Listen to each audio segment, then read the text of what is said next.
Considered the oldest stone church built in Bohol, and dubbed as one of the finest examples of Philippine church colonial architecture, the Church of Our Lady of the Immaculate Conception in Baclayon town never ceases to amaze visitors because of its historic, architectural, and artistic importance. Join me now as we explore this heritage jewel that is Baclayon Church. Located at the southern flank of the island of Bohol, facing the Sea of Mindanao, the historic stone church of Baclayon is part of a large complex that includes open spaces or plazas, an L-shaped convento fronted with a defensive fort, an imposing belfry, an attached octagonal baptistry, and a small stone ermita that once functioned as funerary chapel. The parish church of Baclayon started as a large house made of bamboo and nipa, raised on this site at the instigation of the encomendera Doña Catalina de Bolanos to serve as residence and chapel for the two Jesuit missionaries, Fathers Gabriel Sanchez and Juan de Torres, who arrived here on November 17, 1596. Because of the dire political and security conditions of the time, it won't be until 1727 when the town's stone church would be raised, built in the prevailing Baroque style of the period and making use of stone blocks derived from the coral beds out at sea.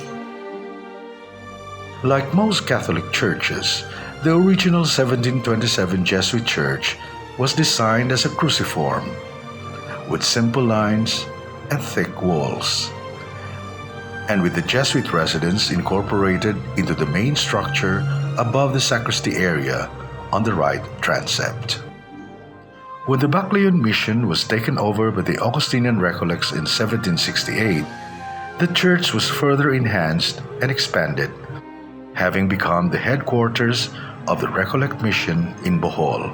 These renovations include the completed watchtower and belfry, the rambling rectory or convento built in 1872, the ermita, the baptistry, the arcaded portico that effectively connected the belfry to the neoclassical church facade, and the stone buttresses that were added in preparation for the laying of the tile roofs towards the end of the 19th century.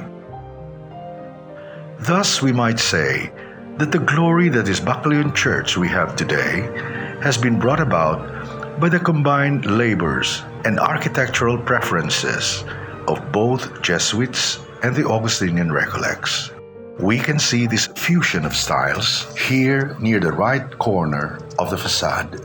This side shows the original Jesuit wall, and this side is the portico added by Fray Aquilino Bon in the 1850s. Take note of the difference in the size and texture of the coral stone blocks used here. The massive blocks used by the Jesuits, attesting to the troubled times of the early 18th century, and the finer blocks used during the mid-19th century, when the threats of piratical raids and local uprisings had all but disappeared. Now let's go inside for a glimpse of the real treasure that is Baclayon Church. Here at the narthex, we see these massive columns that support the choir loft.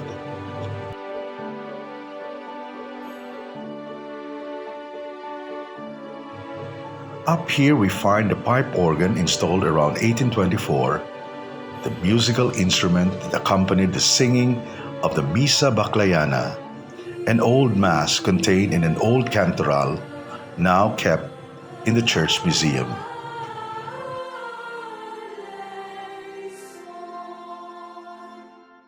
Below, we find the tombs of some of the town's leading benefactors, and along its inner walls, 5 woodboard paintings done in the classic style of the so-called Boholano School of Painting, purportedly executed by Sangli artists who made extensive use of red and black pigments. Walking up the nave, one could not but notice the ancient horizontal beams with carvings that served to support the vault as well as to hold in place the walls on both sides. These beams used to be found in all the old churches in Bohol, but these were removed in subsequent renovations. In the case of Baclayon, however, these beams were retained and could have prevented the walls from collapsing during the great earthquake of 2013. In earlier times, there were no pews inside the church.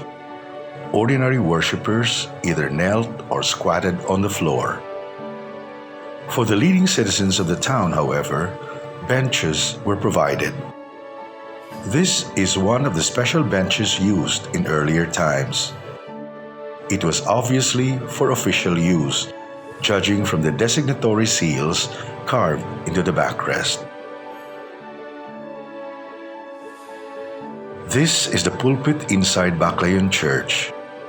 It was used by priests when they give their sermons to the congregation. The device above it is called torna-voz, a kind of amplifying device that came handy at a time when public address systems were yet unheard of. Up along the inner wall of the right transept is a screened balcony called tribuna, where priests used to do their devotions without being seen by the common worshippers below. The door behind it leads to the Jesuit residence, now used as a museum. But the real jewel of Baclayon is found in its altars. Here we find 3 outstanding retablos executed in Baroque style. The main altar screen, or retablo mayor, is a 3-tiered structure containing niches of saints with the image of the patrona, La Inmaculada Concepcion, at the place of honor. The carved surface is gilded, utilizing, according to existing parish records, some 300 sacks of gold dust early in the 19th century. The Jesuit provenance of these majestic retablo may be surmised from the carved motto Ad Maiorem Dei Gloriam found alongside the topmost pediment. Its central medallion containing the anagram of the Blessed Virgin Mary, obviously made during the subsequent Recollect period to replace the Jesuit seal. The 2 side retablos are equally exquisite and contain niches that combine religious imageries reflecting changing devotions down the centuries. We also find 2 other old retablos at opposite ends of the transept. These 2 reflect the neoclassical style that became popular towards the end of the 18th century. Their clean columns and smooth lines contrasting with the florid style of the previous period.